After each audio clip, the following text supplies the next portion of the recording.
মাত্র 1 মাসের একটা আমল। দুটি কাজ আপনাকে করতে হবে। 1 নম্বর কাজ, আপনি যেই কাজগুলোকে ভালো বলে জানেন, কোনো ভালো কাজ আপনি ছাড়বেন না। নামাজ পড়া ভালো না খারাপ? সত্য কথা।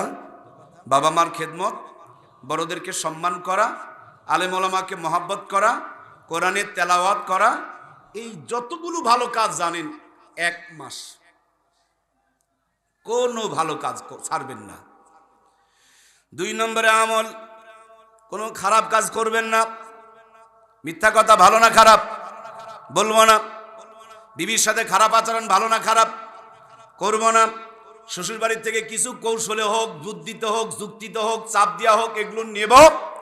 কোনো খারাপ কাজ করব 1 মাস, যদি কোনো খারাপ কাজ না করি আর কোনো ভালো কাজ যদি না ছাড়ি, কারো কাছে যেতে হবে না, যায় নামাজে বসে ঈদের